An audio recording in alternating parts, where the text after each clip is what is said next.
ሰላም ለእናንተ ይሁን። በዚህ ቪዲዮ የምትመለከቱኝ ከዚህ በፊት ስለ ቤቶች መግዛት ወይም ቤት ለመግዛት ለሚያስቡ ሰዎች አንድ የተወሰኑ ቪዲዮዎችን ሰርቼ ፖስት አድርጌያለሁ። በዛ በሁለተኛ ቪዲዮ ላይ ቃል እንደገባሁት የሞርጌጅ አይነቶችን ሀሳብ ይዤ እመጣለሁ ብዬ ነበር።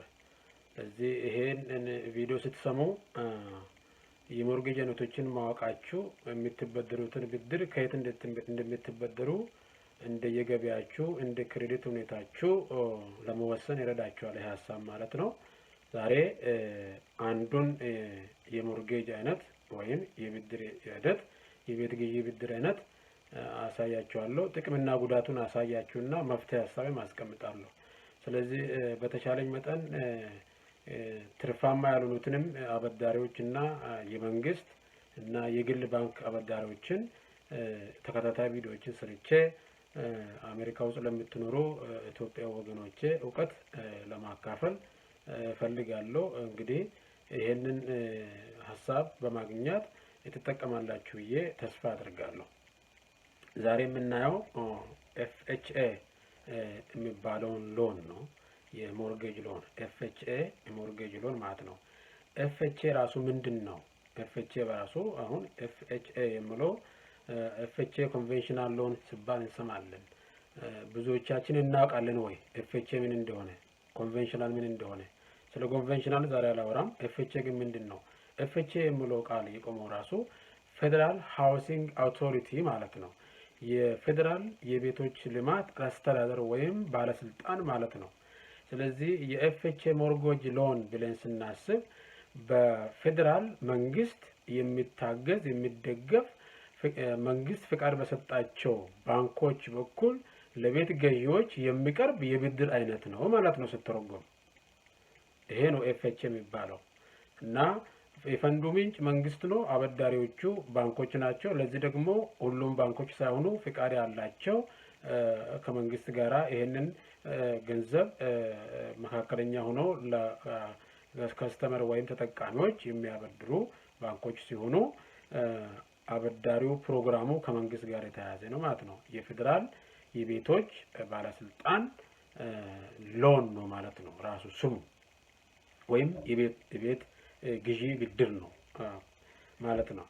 እና ስለ ኤፍኤችኤ ስናስብ እንግዲህ የፌዴራል የቤቶች ባለስልጣን ወይም የቤቶች አስተዳደር ባለስልጣን የሚያዘጋጀው የግዢ ብድር ጥቅሙ አለው፣ ጉዳትም አለው። ስለዚህ ጥቅሙ ምንድን ነው የሚለውን እንጀምር።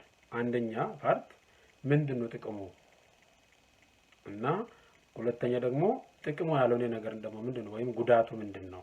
ጥቅሙ ብዬ ያስቀመጥኳቸው አንዳንድ ነጥቦች አሉ። አንደኛው ጥቅም ዝቅተኛ ክሬዲት ይቀበላል ወይም ዝቅተኛ የክሬዲት ስኮር ቢኖር ወይም አንድ ሰው ከፍተኛ ክሬዲት ስኮር ባይኖረውም ብድር እንዳያገኝ አይከለከልም። ምን ማለት ነው? ዝቅተኛ የሚባሉ ክሬዲት ስኮሮች ስንት ናቸው? ከ600 በታች የሆኑ 640፣ 660 ከዛ በታች የሆኑ በጣም ዝቅተኛ ናቸው። ስለዚህ የግል ባንኮች ያቆዩዋቸዋል፣ ያሿቸዋል፣ ብድር አይሰጧቸውም። እና የትኛው ነው ታዲያ የሚጠቅመው? በተለይ ዝቅተኛ የክሬዲት ሂስትሪ ላለው ሰው፣ ዝቅተኛ የክሬዲት ስኮር ላለው ሰው የሚጠቅመው ለመነሻነት ኤፍኤችኤ የሎን ፕሮግራም ተጠቃሚ ቢሆን ነው ማለት ነው። ምክንያቱም የብድሩን መጠንም አይቀንስበትም። ዝቅተኛ መሆኑ በዛ የተፈቀደ ጣሪያ አለ ለዚህ ለኤፍኤችኤ ለተበዳሪዎች። በተለይ ዝቅተኛ ገቢና ዝቅተኛ ክሬዲት ስኮር ላላቸው ሰዎች የመጀመሪያው ብድር አይነት ቢሆን ችግር የለውም ማለት ነው። እና ምናልባት ክሬዲት ሂስትሪያችሁ ወይም ክሬዲት ስኮራችሁ ከ580 በታች ከሆነ ይሄ በመንግስት የሚደገፈው የብድር ፕሮግራም 10% ዳውን ፔመንት ልትከፍሉ ያስገድዳችኋል። ስቲል አሁንም ክሬዲታችሁ ስለወረደ የምታገኙትን የብድር መጠን አፌክት አያደርገውም ማለት ነው፣ እንደ ግል ባንክ ወይም አይጎዳውም ማለት ነው። ሌላው ጥቅሙ ምንድን ነው? ዝቅተኛ የወለድ መጠን ነው። ከሌላው የግል ባንክ አንፃር ስናይ ዝቅተኛ የባንክ የወለድ ወይም የኢንትረስት መጠን ነው የሚያገኙት። ይሄም አንድ ጥቅም ነው ማለት ነው። የተወሰነ የወር ክፍያን ይቀንሳል። 30ም ቢሆን 40ም ቢሆን 50ም ቢሆን የተወሰነ ፐርሰንት ከቀነሰልን ጥቅም ነው ማለት ነው። ስለዚህ ከኮንቬንሽናል ሎን ጋር ስናነጻጽር ይሄም የኤፍኤችኤ የሎን ፕሮግራም ወይም የብድር ፕሮግራም ለቤት ገዢዎች ሎ ወይም ዝቅተኛ የወለድ መጠን ነው ማለት ነው። ሌላው ዝቅተኛ ቅድመ ክፍያም ነው። ሶስተኛው ጥቅሙ ቅድመ ክፍያ በኮንቬንሽናል ብትችሉ 20% እንድትከፍሉ ትመከራላችሁ። ግዴታ አይደለም። ይሄኛው ኤፍኤችኤ ሎን ፕሮግራም ሞርጌጅ ኤፍኤችኤ ሞርጌጅ ሎን ደግሞ 3.5 ብቻ ነው በቃ ከፍተኛ። ከዛ በላይ አትገደዱም። ዳውን ፔመንት መክፈል መብታችሁ ነው፣ አትከለከሉም። ነገር ግን ቁጥሩ የተቀመጠው 3.5 ነው። ስለዚህ ዝቅተኛ ቅድመ ክፍያ ማለት ነው። ቅድመ ክፍያ ዳውን ፔመንት የሚባለው ዝቅተኛ ነው። ይሄም አንድ ጥቅም ነው ማለት ነው። ሌላው ጥቅም ያለው ምንድነው? ዝቅተኛ ገቢ ላላቸው ሰዎች ከኮንቬንሽናል ሎን ይልቅ የተሻለ የብድር መጠን ያስገኛል። ይሄ መካከለኛ ገቢ ላላችሁ ወይም ደግሞ ከፍተኛ ገቢ ያላችሁ ሚድል ክላስ ሃይር ክላስ የሚባለው ካታጎሪ ውስጥ ላላችሁ ሰዎች አይደለም። ዝቅተኛ ገቢ ላላቸው ፋሚሊዎች ወይም ግለሰቦች የተሻለ የብድር መጠን ለማግኘት ኤፍኤችኤ ሎን ፕሮግራም ጠቃሚ ነው ማለት ነው። ለምንድን ነው ጠቃሚ የሆነው?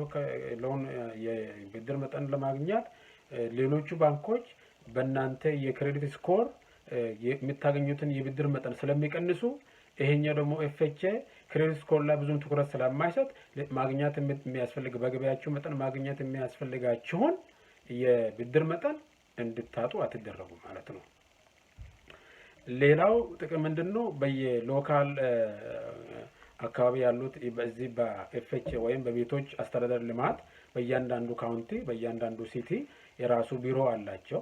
ስለዚህ በየስቴቱ ይለያያል ፕሮግራሙ። ጎግል ማድረግ ትችላላችሁ የየከተማችሁን ማለት ነው። ምንድነው? ሁለተኛ የሞርጌጅ ብድር ይባላል። ሁለተኛ ብድር ነው። ምንድነው? ለዳውን ፔመንት እንኳን 3.5 የምትከፍሉት ብታጡ የሚከፈል ከመንዝሊ ሞርጌጅ ጋር ተደምሮ የሚከፈል ለዳውን ፔመንት እያንዳንዱ በተለይ ለመጀመሪያ ጊዜ ቤት ለሚገዙ ሰዎች ነው። ይሄ ሁለተኛ ቤት ለሚገዛ ሰው አይደለም።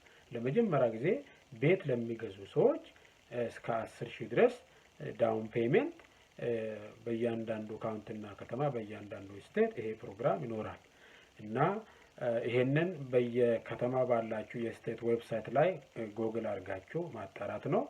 ስለዚህ ኤፍኤችኤ ፕሮግራም ብቻ አይደለም፣ ሌላውም ኮንቬንሽናል ሎንም ከሆነ ሊሰሩ ይችላል። አብዛኛው የግል ባንኮች ከዚህ አይነት ፕሮግራም ላይ ስለማይሰሩ ነው። ይሄ ሞር በኤፍኤችኤ በኩል ቀላል ይሆናል ዳውን ፔመንት አሲስታንስ ለማግኘት። ግን ምንድነው የተሳሳተ ግንዛቤ እንዳይኖር እዚህ ጋር አንዳንድ ግለሰቦች ያነጋገሩኝ ወይም የሚቀርቡኝ ሰዎች ብሪፍ ያረኩላቸው አለ። ምንድነው? መንግስት ይሰጣል ዳውን ፔመንት ሰብሏል ተብሎ ብቻ በጅምላ የሚገመት ነገር አለ። የሚከፈል ነው እንጂ ነፃ ዳውን ፔመንት ወይም ቅድመ ክፍያ ይገዛ አይደለም። ልክ ከወሩ የቤት ክራይ ቤት ከገዛችሁ በኋላ የሚደመር የሚከፈል ነው እንጂ ነፃ የሆነ ግራንት የሆነ ዳውን ፔመንት አሲስታንስ የለም በዚህ ፕሮግራም። ዳውን ፔመንት አሲስታንስ ከፈለጋችሁ ኢንትረስታችሁ ሃይ ከሆነ ከፍተኛ ክሬዲት ስራችሁ ሃይ ከሆነ እንደገና ጥሩ ገቢ ካላችሁ ስራ ሁኔታችሁም ቋሚ ከሆነ ቢያንስ ለ2 ዓመት በሌላ የግል ባንኮች አሁን ግራንት የሚሰጡ ስላሉ ይሄንን ከዚህ ቀደም ባለው ቪዲዮ ጠቅሻለሁ። የምትፈልጉ ኢንፎርሜሽኑን ካላገኛችሁ በውስጥ መስመር ኢሜል ከጻፋችሁልኝ እልክላችኋለሁ እና አለ ይሄ ፕሮግራም ማለት ነው።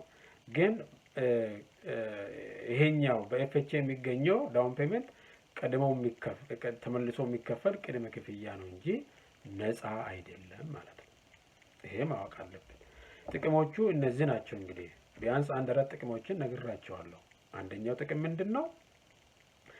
በጣም ዝቅተኛ የክሬዲት ስኮር ቢኖረንም ብድር አንከለከልም። ሌላው ምንድን ነው?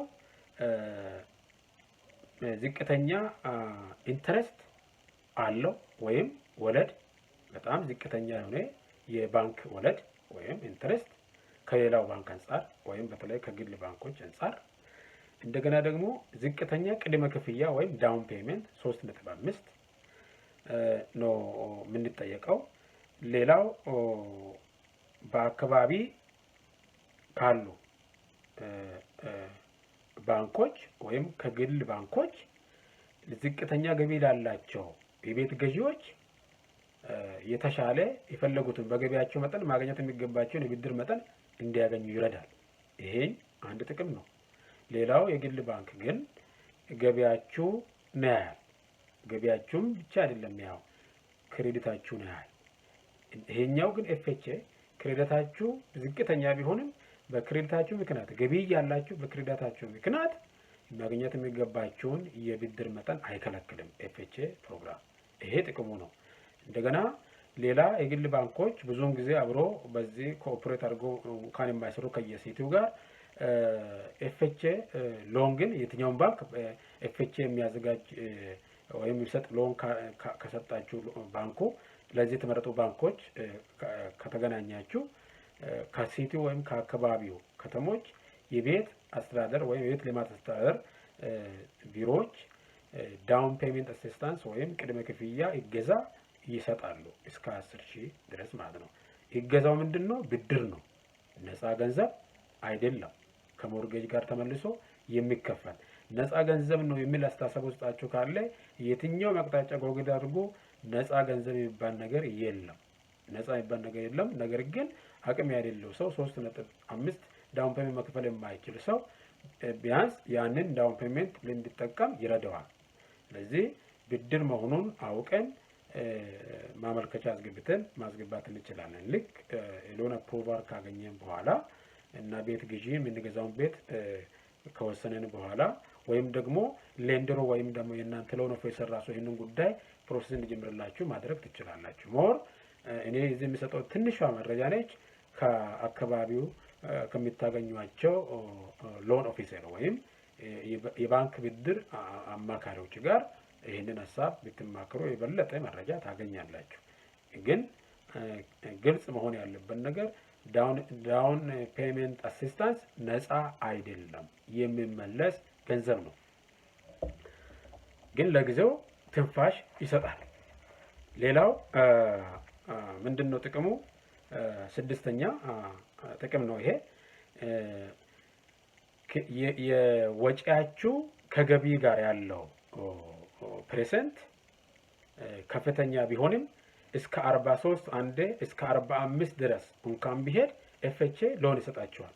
ሌሎች ኮንቬንሽናል ሎኖች ግን ይሄንን ጉዳይ ያላችሁት ወጪ የተለያየ ክሬዲት ሊኖራችሁ ይችላል። መኪና ዕዳ ሊኖርባችሁ ይችላል። ዕቃ ዕዳ ሊኖርባችሁ ይችላል። እነዚህ ናቸው እንግዲህ ዕዳዎች። ያለባችሁ ዕዳ እናንተ የምታወጡት ወጪ ተገምቶ ጠቅላላ ያለባችሁ ክሬዲት ወይም ዕዳ ያለባችሁ ዕዳ ከገቢያችሁ እስከ 36 ወይም 35 በታች ካልሆነ ላይፈቅዱ ይችላሉ እነዚህ የግል ባንኮች። ይሄኛው ኤፍኤችኤ ግን እስከ 45 ድረስ ፐርሰንት ቢሆን እናንተ ያለባችሁ ዕዳ እስከ 45 የገቢያችሁ መጠን እንኳን ቢሆን ኤፍኤችኤ ሎን አይከለክልም። 43 እስከ 45 ቢሆን ማለት ነው። በየመቱ ይሄ ፐርሰንት እየተቀያየረ ይሄዳል። ይሄም አንድ ጥቅም ነው ማለት ነው። ምንም እንኳን ዕዳ አለብኝ ብዙ መኪና 2-3 መኪና ዕዳ አለብኝ ብለን አንጨነቅም ማለት ነው። ያንን ለማጽዳት ሳንጨነቅ ብድሩን ማግኘት እንችላለን። ይሄ አንዱ ጥቅም ነው ማለት ነው። አሁን ሁለተኛው ፓርት የዚህ የኤፍኤችኤ ጉዳቱ ምንድነው? ጉዳቱንም እነግራችኋለሁ። ጉዳቱ አንደኛ የቤት ምርመራ ወይም ኢንስፔክሽን የሚባለው ማለት ነው። የቤት ምርመራ ቤት ለመግዛት ወስናችሁ የመጨረሻ ዋጋ መስጠት ላይ ስትደርሱ ምርመራ ይደረጋል። ምርመራ የሚያደርጉ ፍቃድ ያላቸው ሰዎች አሉ። ተከፍሎ የተወሰኑ መቶዎች ወይም 200 300 ተከፍሎ ምርመራ ይደረጋል። ኢንስፔክሽን የሚባለው ማለት ነው። እዛ ላይ ያላቸው መመዘኛ በጣም የጠበቀ ነው በኤፍኤችኤ ሎን ማለት ነው። ከዚህም የተነሳ ብዙ ቤት ሻጮች ኤፍኤችኤ ነው ስትሉት አሁን ራሱ የግዢ ዋጋ ስታቀርቡላቸው ብዙ ሻጮች አይቀበሉም። ብዙ ሻጮች ኤጀንቶች አይቀበሉም። ምክንያቱም አቃቅሩ ከወጣ በኋላ እንትኑ ሊወርቅ ይችላል ማለት ነው። ለምን? እሱ ብቻ አይደለም መስተካከል ያለባቸውን ነገር ገና አግሪሜንቱ መጨረሻ ሳይፈረም እንዲያስተካክሉ ይገደዳሉ ቤት ሻጮች። እዚህ የተነሳ ይሄም አንድ ጉዳት ነው ማለት ነው። ኢቭን እንኳን ቤቱን አግኝተን መልሰን እንትን ብንል እኛ ኤፍኤችኤ አንቀበልም አንፈልግም። እኔ ይሄ ገጥሞኛል ቤት ስገዛ ማለት ነው። ከዛ ነው እኔ ኮንቬንሽናል ሎን ነው የተጠቀምኩኝ። ወደ ውሳኔ መጨረሻ ላይ ስመጣ ኤፍኤችኤ ብዙ ሻጮች አይቀበሉም፣ ግን የሚቀበሉም ይኖራሉ። ይሄ ሁሉም አይቀበሉም አይደለም። ብዙ ሻጮች ግን ደስተኛ አይደሉም። ከምን የተነሳ? ከጥብቅ ምርመራ የተነሳ ማለት ነው። ልክ ወደ ቤቱ ግዢ መጨረሻ ሳይመጣ ኢንስፔክት የሚያደርግ ወይም የሚመረምር ሰው የሚያቀርበው ሪፖርት መመዘኛው ጥብቅ ነው። ይሄ አንዱ ደካማ ጎኑ ወይም ጉዳት ነው ለሚገዙ ሰዎች። ሻጮች ገዢዎችን በዚህ አቅጣጫ ብዙም በኤፍኤችኤ የመጣውን ስለማያስተናግዱ በብዛት። ሌላው ጉዳት ወይም መጥፎ ጎኑ የኤፍኤችኤ ወይም የፌዴራል የቤቶች ልማት አስተዳደር የቤት ግዢ ብድር ፕሮግራም ሌላው መጥፎ ጎኑ ብዙ ሞርጌጅ ክፍያ አለው። ብዙ ሞርጌጅ ብቻ አይደለም፣ ሞርጌጅ ወይም ብድሩን ከፍላችሁ እስክትጨርሱ ድረስ የብድር ኢንሹራንስ ወይም የብድር መድህን የሚባለው ማለት ነው። የብድር ኢንሹራንስ ማለት ነው። ሞርጌጅ ኢንሹራንስ ማለት ነው። ለተበደራችሁት ገንዘብ የምትከፍሉት መድህን ወይም ኢንሹራንስ ማለት ነው። ስለዚህ ሁለት አይነት ፓርት አለው አሁን ማወቅ አለብን እና ብዙውን ጊዜ ሌንደር ወይም የሚያማክራችሁ ሎን ኦፊሰሮች ግልጽ ካላደረጉላችሁ ላይገባችሁ ይችላል። ኢንፍሮንት የሚከፈል አለ ወይም በቅድሚያ የሚከፈል ምን ይባላል? እሱ ኤምአይፒ ይባላል። ሞርጌጅ ኢንሹራንስ ፕሪሚየም በቅድሚያ የምትከፍሉት ገና የቤቱ ግዢ ክሎዚንግ ዴት ላይ የሚከፈል ገንዘብ አለ። 1.75 ነው። 1.75 ቅድሚያ እንድትከፍሉ ይደረጋል። ነገር ግን ገንዘብ እንደሌላችሁ ከታወቀ ብዙውን ጊዜ ሌንደሮች በሎናችሁ ውስጥ ያካቱና እሱን በወር ትከፍላላችሁ ማለት ነው። በወር ትከፍላላችሁ፣ በሎኑ ውስጥ ይካተትና በወር ትከፍላላችሁ። ግን ይሄ እንዳለ ምስጢሩ እንድታውቁ ነው። 1.75% የቤቱ ዋጋ ፍሮንት ፕሪሚየም ይከፈላል። ኤምአይፒ የሚባለው ማለት ነው። ሌሎቹ ኮንቬንሽናል ሎኖች ኤምአይፒ የላቸው። ኤምፒአይ ነው አላቸው። ኤምፒአይ ምንድነው? ሞርጌጅ ፕራይቬት ፒኤምአይ ማለት ነው። ፒኤምአይ ፕራይቬት ሞርጌጅ ኢንሹራንስ። ስለዚህ ለተበደራችሁት ገንዘብ ኢንሹራንስ ብቻ የምትከፍሉበት ነው። ያኛው ቅድሚያ ነው።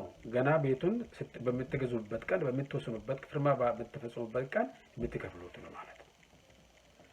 እና እሱን ክፍያ ከእናንተ ሞርጌጅ ላይ እቺ በቅድሚያ የሚከፈለው የብድር ኢንሹራንስ በዚህ በኤፍኤችኤ ፕሮግራም እስከ 11 ዓመት ሊቆይ ይችላል።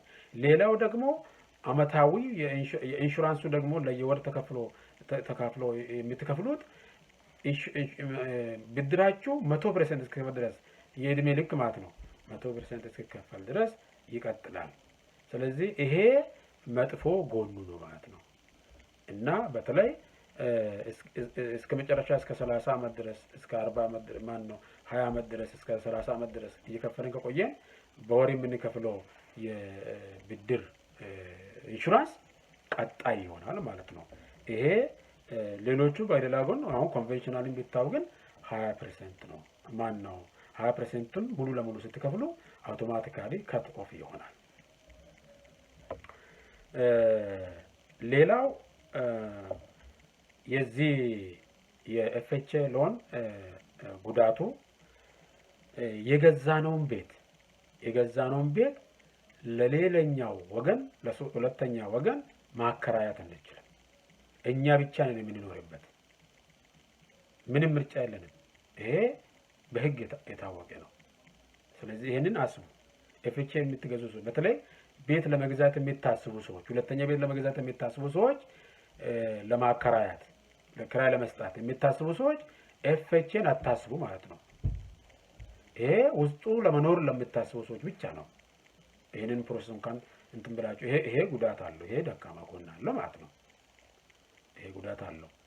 ለሌላኛው ሰው ማከራየት አትችሉም፣ ማስተላለፍ አትችሉም፣ ኢንቨስትመንት ላይ ማዋል አትችሉም፣ ቢዝነስ ልትከፍቱበት አትችሉም። ለመኖሪያ ውስጡ የምትኖሩት እናንተ ናችሁ። ይሄ ማወቅ አስፈላጊ ነው።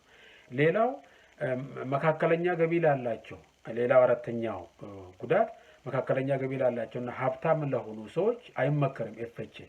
ለምን? የብድር ጣሪያው የተወሰነ ነው። ይሄ መሆን የሚጠቅመው ዝቅተኛ ገቢ ላላቸው ሰዎች ነው። የብድር ጣሪያው የተወሰነ ነው። የብድር ጣሪያ ለምሳሌ 350፣ 310፣ 400 ሺህ እንደየስቴቱ ይለያያል። ስለዚህ ይሄንን ጉግል አድርጎ ማወቅ ይቻላል። እያንዳንዱ ስቴት ኤፍኤችኤ እንትን ጣሪያ ምንድን ነው ብሎ። ጣሪያው ግን ለሚድል ኢንካም እና ከፍተኛ ኢንካም ለሚያገኙ ሰዎች የብድሩን መጠን ጣሪያውን ስለሚወስኑበት ወይም ዝቅተኛ ጣሪያ ስለሆነ ማለት ነው። ጣሪያው ዝቅተኛ ስለሆነ ውድ ቤቶችን መግዛት ለሚያስቡ ከግማሽ ሚሊዮን በላይ ሚሊዮን ብር 2 ሚሊዮን ብር ዶላር ማለት ነው መግዛት ለሚታስቡ ሰዎች ኤፍኤችኤ አይመከርም። አሁን ይሄንን ቪዲዮ እንኳን የሚሰሙ ሰዎች ለቢዝነስ የሚታስቡ ወይም ነው ሌክዠሪ ቤት ለመግዛት የሚታስቡ ሰዎች በቃ ከአእምሯቸው አውጡ። ኤፍኤችኤ ሊሚቴሽን አለው፣ ጣሪያ አለው የብድር መጠን እና ይሄ ጉዳቱ ነው ማለት ነው። መፍትሄ ታዲያ ምንድን ነው? ስለዚህ ለጉዳቱ መፍትሄ ማስቀመጥ አለብኝ። ጥቅሞቹን ቅድም ተናግሬያለሁ። መፍትሄው የመፍትሄ ሀሳብ ምንድን ነው? ዝቅተኛ ክሬዲት ላላቸው ሰዎች፣ ምክንያቱም በሌላው ሞርጌጅ ፕሮግራም ቢሄዱ የፈለጉትን ገንዘብ መጠን ስለማያገኙ ዝቅተኛ የክሬዲት ስኮር ላላቸው ሰዎች ለመነሻ የቤት ግዢ ፕሮግራም ይሄ ተመራጭ ሀሳብ ነው። ስለዚህ ይሄንን የቤቱን መጠን የምትፈልጉትን የክፍያ መጠን ቤቱ የሚጠይቀውን የክፍያ መጠን በእናንተ አቅም በእናንተ ገቢ የምትፈልጉትን የቤት አይነት ለመግዛት አስባችሁ ክሬዲታችሁ ዝቅተኛ ስለሆነ ስለማትከለከሉ ይሄ ለመጀመሪያ ቤት ገዢዎች ጥሩ መነሻው ነው ማለት ነው። ሌላው መፍትሄ ሀሳብ ምንድነው? ይሄ እድሜ ልክ የሚከፈለውን ፒኤምአይ ለማስወገድ እድሜ ልክ ማለት ሎኑ ተከፍሎ እስኪያልቅ ማለት ነው የሚከፈለውን የፕራይቬት ሞርጌጅ ኢንሹራንስ ፒኤምአይ ወይም ፕራይቬት ሞርጌጅ ኢንሹራንስ የቤቱ የብድር መድህን ወጪ ለማስወገድ የተወሰነ ዓመት በቤቱ ውስጥ ኖራችሁ ሪፋይናንስ ወይም እንደገና ሌላ ብድር ውስጥ ገብታችሁ ወደ ሌላ ባንክ ማዞር ትችላላችሁ። ከኤፍኤችኤ ወደ ኮንቬንሽናል ማዞር ትችላላችሁ። ወይም ደግሞ እድሜ ልክ ሞርጌጅ ኢንሹራንስ የማይጠይቅ የባንክ የብድር አይነት ጋር ማዞር ሽፍት ማድረግ ትችላላችሁ። ስለዚህ አሁን ስማርት ከሆነን ለተወሰነ ጊዜ 1 ዓመት 2 ዓመት ውስጥ ኖረን የተወሰነ ዓመት ውስጥ ከኖርን በኋላ ሪፋይናንስ ማድረግና ምክንያቱም ይሄንን የሚመክረው ክሬዲት ስኮራችሁ ዝቅተኛ ለሆኑ ሰዎች ነው። ቤት መግዛት አልችልም ብላችሁ እንዳታስቡ ነው። ክሬዲት ምናምን መጥፎ ነው አይደለም። ይሄንን ተጠቅማችሁ ውስጡ ጥቂት ጊዜ ከኖራችሁ በኋላ የእናንተ ክሬዲት ስትሪም ይስተካከላል። ክሬዲታችሁ በተስተካከለ ጊዜ ኤኒ ታይም ሪፋይናንስ አድርጋችሁ ከዚህ የእድሜ ልክ የፒኤምአይ ክፍያ መገላገልና 20% ከከፈላችሁ ምንም የማትከፍሉበት 20% ከከፈላችሁ ምንም የማትከፍሉበትን የሞርጌጅ አይነት ውስጥ መግባት ትችላላችሁ ማለት ነው። ስለዚህ ይሄ እንግዲህ አንዱ የቤቶች የግዢ ፕሮግራም ብድር አይነት አንዱን ነው የነገርኳችሁ። ኤፍኤችኤ ጥቅሙና ጉዳቱን ሌሎቹንም ከሌላ ጋር በማነጻጸር እንደዚሁ በተለይ ለትርፍ ያልተቋቋሙ የብድር ፕሮግራሞች እና የግል ደግሞ ይቀሩኛል። እነዚህን በሚቀጥለው ቪዲዮ ላቀርብላችሁ አስባለሁ። ስላዳመጣችሁኝ አመሰግናለሁ። ይሄ ቪዲዮ ሌላ ሰው እንዲሰማ ውስጣችሁ ጥሩ ነው ብላ ካሰባችሁ ላይክ አድርጉ፣ ሼርም አድርጉ። በዚህ በኔ ቻናል ደገፋ በቀለ በሚለው ቻናል ውስጥ ቤተሰብ ያልሆናችሁም ሰዎች ሰብስክራይብ ብታደርጉ የኔ ተከታታይ ቪዲዮዎች ማህበራዊ የሆኑ ምክሮችም ሆነ መንፈሳዊ ስብከቶች እንዲደርሷችሁ ብትወዱ የደውል ምልክቷን ብትጫኑ ዳይሬክትሊ ኖቲፊኬሽን ታገኛላችሁ፣ የሚለጥፈውን ነገር ማለት ነው። አመሰግናለሁ። በሚቀጥለው ቪዲዮ እስክንገናኝ ድረስ መልካም ጊዜ መልካም ሰዓት ይሁንላችሁ። ሰላም ሁኑ።